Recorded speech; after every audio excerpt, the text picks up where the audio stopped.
Good day sa ating lahat mga kaibigan. Dito naman tayo sa ating channel na Mercado Official po.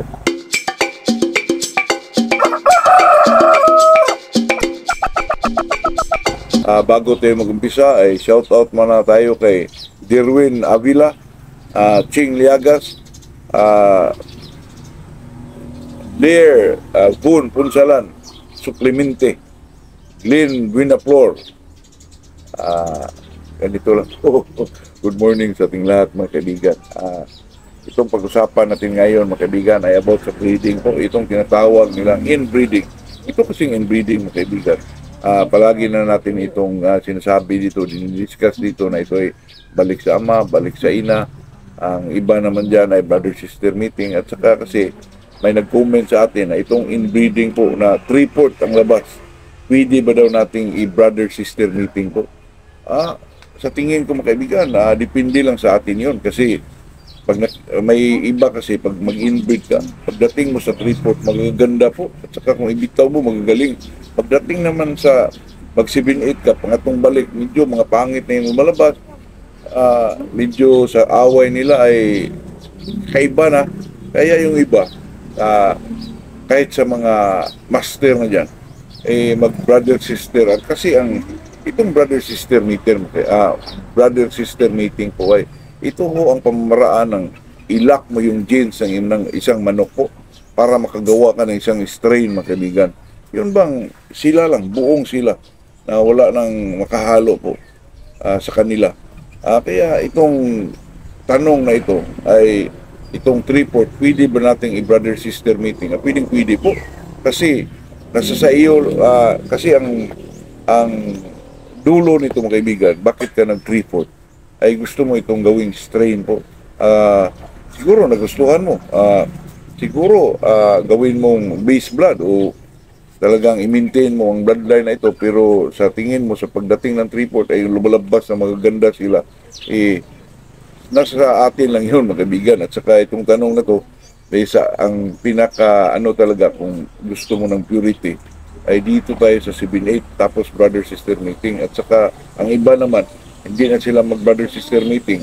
Pero abot sila ng 15-16 po. Malalimang inbreeding ngayon, mga kaibigan. At saka itong 3/4 naman.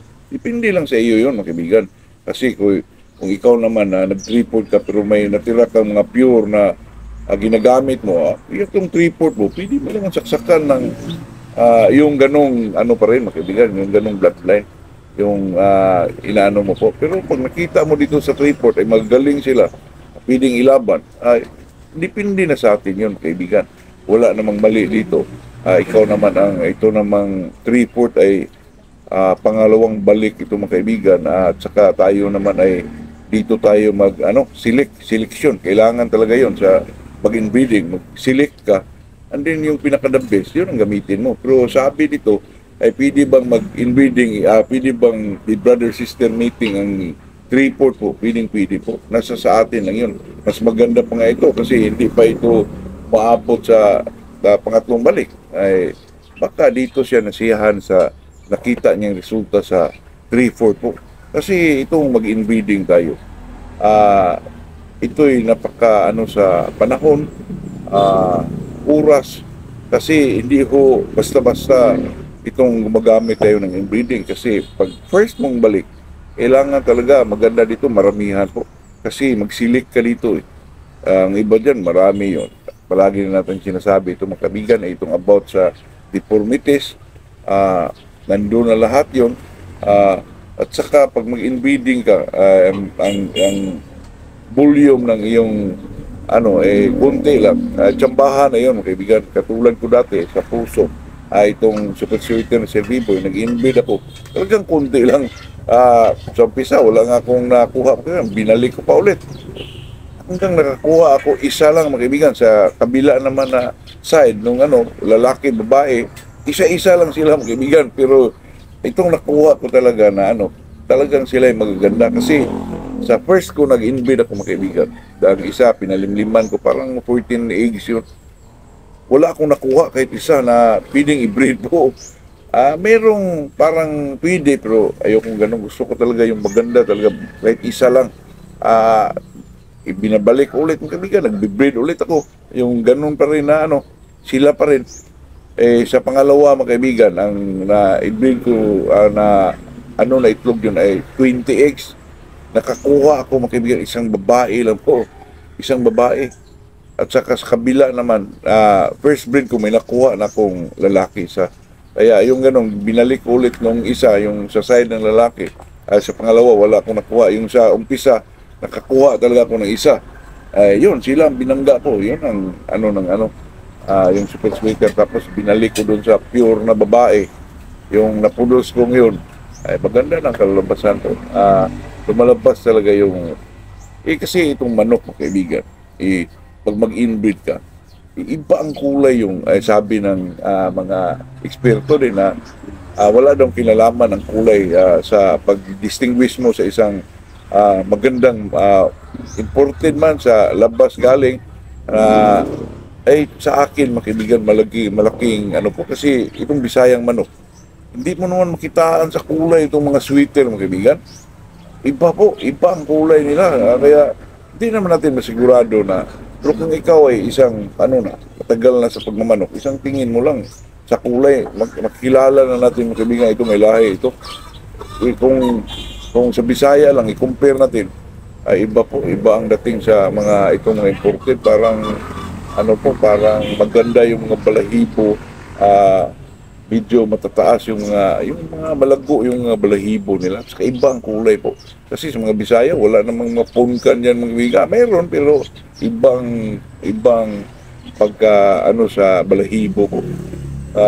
Kasi may nakita ko dyan sa na hindi mo daw ma-distinguish ang isang may lahi na manok through their feeders lang. Sa akin mga kaibigan, iba po. Kahit ilagay natin sa may manok kasi bihira lang kasi sa kulay ng manok itong Bisaya, yung wine red. Bihira ka lang makikita dyan. Kalamitan mga kaibigan ay pula lang na parang basag. Pero ikumpara mo dun sa mga hybrid na basag, iba po ang kulay nila. Yung mukha, kasi may Bisaya din, maliliit ang mukha. Pero iba kung matagal ka nang nagmamanok, isang tingin mo lang, malalaman mo mga kaibigan, kahit misisuin, talagang mo po. Yun lang mga kaibigan, itong tanong kasi na itong 3/4 na manok, pwede na ba nating i-brother sister meeting? Pwede po. At saka, yung desisyon na yan, depende lang yan sa nag-breeding. Kahit permirong balik at first meet mga kaibigan, ang resulta, pwede na tayong mag-brother sister meeting. Depende lang sa inyo yan mga kaibigan. Pero sa akin, kung ako, mas maganda talaga mag-brother sister meeting tayo 7-8 po. Itong 3/4 pwede na ito mga kaibigan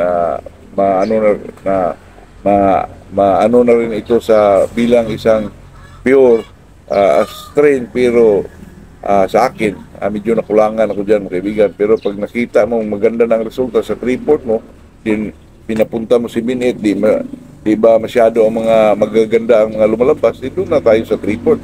Pero sa akin 7-8 mga kaibigan, maganda po brother sister mating yun. Pwede mo na gawing strain yun mga kaibigan. At saka sa atin dito ay wala naman itong exact na na ito ay tama, puro tama ito mga kaibigan. Depende na lang sa diskarte natin mga kaibigan kasi tayo naman ay may mga paiba-ibang paniniwala about sa manok po. Kaya dito lang tayo. Good morning sa ating lahat mga kaibigan.